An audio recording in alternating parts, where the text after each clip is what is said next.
नमस्कार, मैं Dilip Yadav news at में आपका स्वागत करता हूं।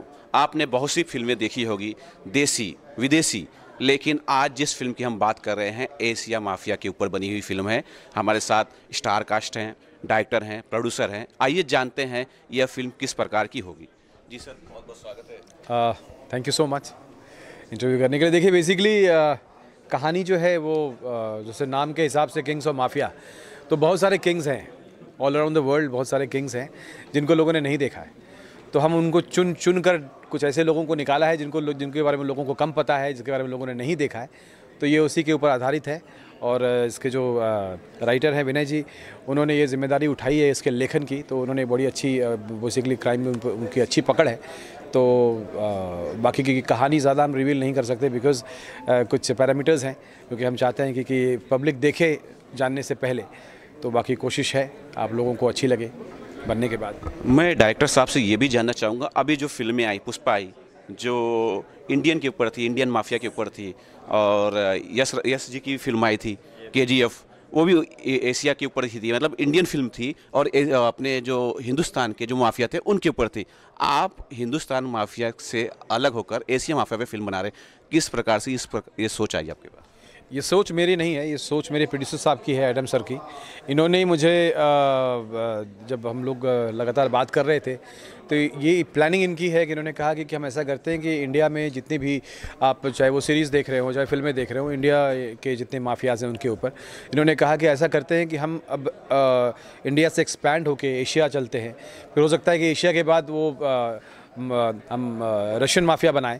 तो ये वर्ल्ड माफिया की बात हो रही है, वर्ल्ड इसकी क्राइम की बात हो रही है। तो इन्होंने वर्ल्ड क्राइम का ये सोच इनकी है, और बस उसको करने का काम हमारा है, क्योंकि सारे जितने अभिनेता और अभिनेत्रियां हैं ये सब इनके ही सोच को मेरे ज़रिए प्रस्तुत करने की कोशिश कर रहे हैं। तो हम प्रोड्यूसर साहब की तरफ चलते हैं। ये चैप्टर 1 है, मुझे लगता है इस चैप्टर के अंदर बहुत से चैप्टर जुड़ेंगे। सर, इस चैप्टर के अंदर कितने चैप्टर?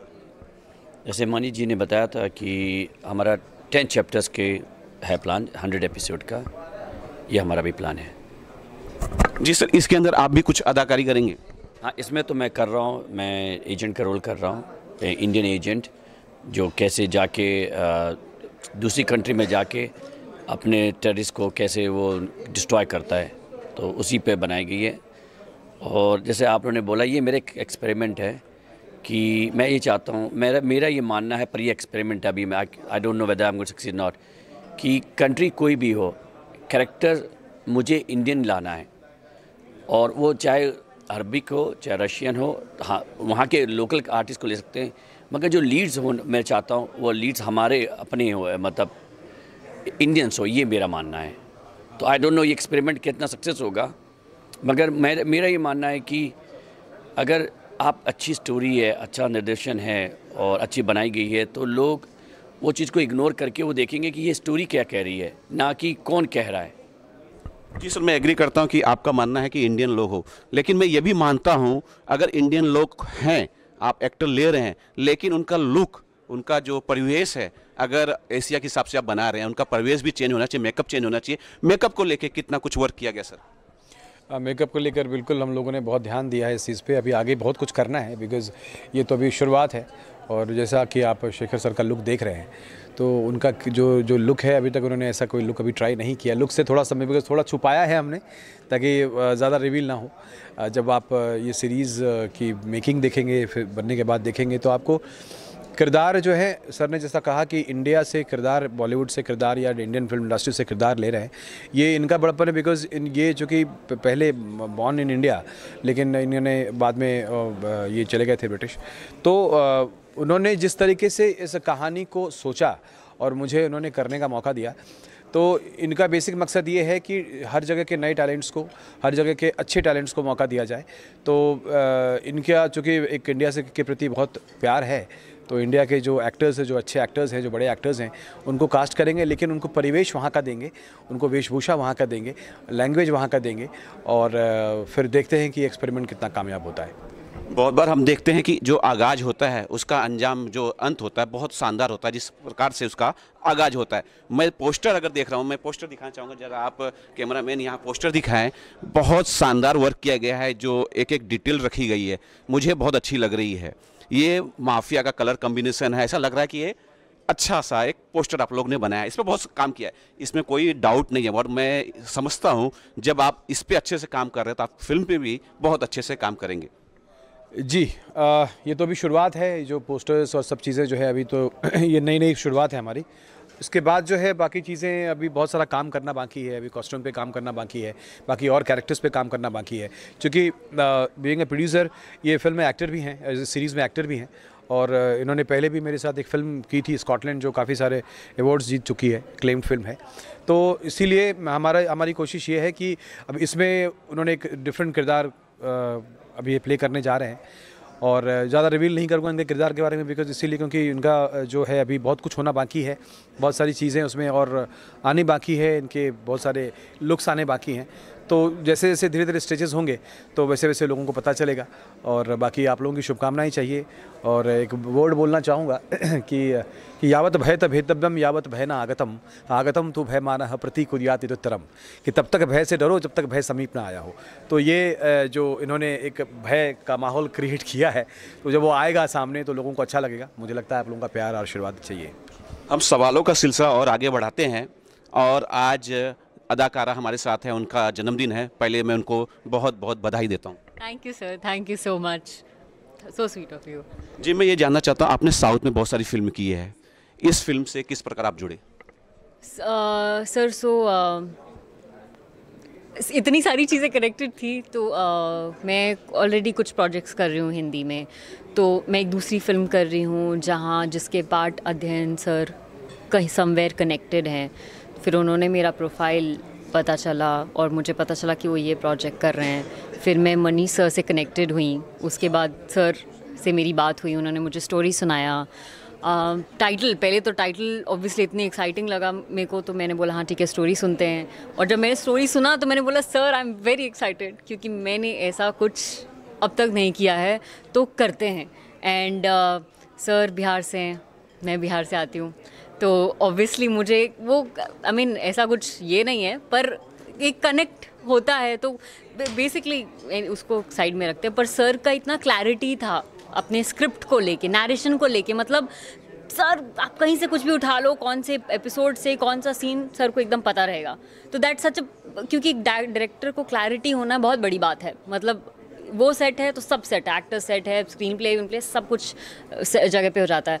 सो हाँ, ऐसा ही कुछ हुआ और फाइनली मैं ऑन बोर्ड आई हूँ। और आप पोस्टर पे देख सकते हैं, आपको अलग तो और मैं आपकी तारीफ़ करना चाहूँगी, आप जो इतनी डिटेल्स को पकड़ रहे हैं कि ये ऐसा है वैसा है, तो बहुत अच्छा लग रहा है वो भी जान के। तो अब वो भी आप देख रहे होंगे कि डिफरेंट है, जैसे मैं रियल में हूँ और एक वहाँ एक थोड़ा अलग लुक है, तो कुछ अलग सा देखने को मिलेगा डेफिनेटली मेरे ऑडियंस को भी। ओके, लोग जैसे लोगों ने मुझे देखा है जनरली फिल्म्स में, उसमें और इसमें बहुत फ़र्क है। तो आई थिंक वो मेरे लिए भी बहुत एक्साइटिंग बात है, क्योंकि ऑब्वियसली एज एन एक्टर आपका तो ड्रीम ही होता है कि आप अलग अलग रोल प्ले करें, अलग अलग कैरेक्टर्स निभाएं। तो डेफिनेटली सर मैं बहुत एक्साइटेड हूँ। अच्छा, मेरा ये मानना है कि भले ही आपको 1 सेकंड का रोल मिले, लेकिन आप अपने उस अदाकार को, अपने किरदार को इतने अच्छे से प्ले कर दे कि जो लीड रोल कर रहे हैं वो फीके पड़ जाएं। तो मुझे लग रहा है ऐसा आपको चांस मिला है। आपको अगर 1 सेकंड का भी इसमें रोल मिला है, या 2 सेकंड का रोल मिला है, या बड़ा रोल मिला है, आप पूरी जान लगा देंगे कि नहीं, मैं जस्ट एज्यूम कर रहा हूँ। मैंने एक जस्ट यूँ बता रहे कि आपको कितने भी छोटे रोल भी मिले हों, लेकिन आप इतना जान लगा के काम करेंगे कि वो लीड रोल होगा, जो भी होगा उसे आप तो काम ही है, चाहे ये 0.0025 सेकंड पे भी अगर आप आ रहे हैं, आप अगर कैमरा के सामने आ गए हैं, तो बिकॉज मैं आई लव एक्टिंग, मतलब मुझे कैमरा के सामने खड़े कर दो तो मेरे को ऐसा लगता है ज़िंदगी सारी एनर्जी मेरे को मिल गई है। तो बस वही हो, तब वो जैसा आपने सही कहा, 1 सेकंड हो, 10 सेकंड हो, 1 घंटा हो, जो भी हो, पर हमारा काम है कैरेक्टर से जस्टिस करना।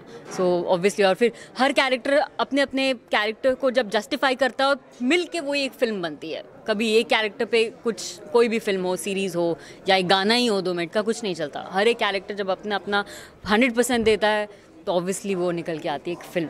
तो इसीलिए जी, हमारे साथ एक और अदाकारा हैं, उनसे भी जानते हैं कि इस फिल्म में उनका क्या किरदार होगा। If I am not wrong, because my name, हाँ जी, हेलो, कैसे हो आप? सॉरी एक्चुअली मेरा नाम पहले जो था और अब मैं just because a little bit of confusion मैं इनको Kajal Sharma if I am not wrong right yes because इससे पहले मेरा नाम थोड़ा सा डिफरेंट था and now it's change so this character is ये कैरेक्टर जो है वो काफ़ी चैलेंजिंग है जो मैं हूँ उससे थोड़ा सा कुछ मिलता जुलता है बट नॉट कम्प्लीटली पर उसमें कुछ शेड्स काफ़ी शेड्स है एंड करने के लिए काफ़ी चैलेंजिंग वर्क है so I think I am very excited like मुझे वैसे भी I think acting is an art like you can it's not just कि आपको कुछ डायलॉग्स मिल गया and you can do a lot in it you can put a life आप उसमें पूरी एक ज़िंदगी डाल सकते हैं if you are an artist I think मैं इसमें स्ट्रांगली बिलीव करती हूँ you can put a lot of colours you can put a lot of different shades and I think that's what I think I'd love to do. Yes. लगभग मैंने दर्शकों को बहुत कुछ बता दिया है कि इस फिल्म में क्या कुछ होने वाला है सर तभी भी कुछ अगर छूट गया है तो आप अपनी तरफ से पर फिर भी जब आप देखेंगे सर तो ऐसा आपको लगेगा कि आप कुछ भी नहीं जानते हैं आप सब कुछ नया देख रहे हैं तो ये सर की स्पेशलिटी है जी चाहे हम कितना बात कर ले कितना भी कैरेक्टराइजेशन आपको बता दे समझा दे पोस्टर लॉन्चेस कर ले बट जब भी ये हम बनाएंगे और रिलीज़ होगा और जब आप देखेंगे तो आपको लगेगा अरे ये तो हमें नहीं पता था इसके बारे में तो हमने नहीं सुना था या अगर सुना भी होगा तो इसका ये एंगल हमने नहीं देख तो वो हर कुछ एक नया होगा तो fingers crossed very excited sir I hope आप सबको बहुत पसंद है बाकी तो सर है हमारे कैप्टन ऑफ द शिप लेके चले और हम लोग सब बैठे हैं उस पर अच्छी राइड होगी और आप सबको भी बहुत मज़ा आएगा जी सर आप जी बिल्कुल आपने देखा होगा कि थोड़ा किरदारों को लेकर सब सचेत हैं कि हमें क्या बोलना चाहिए क्या नहीं बोलना चाहिए बिकॉज़ ये मैं नहीं चाहता हूँ कि कहानी जब कही जाए कहानी कहने से पहले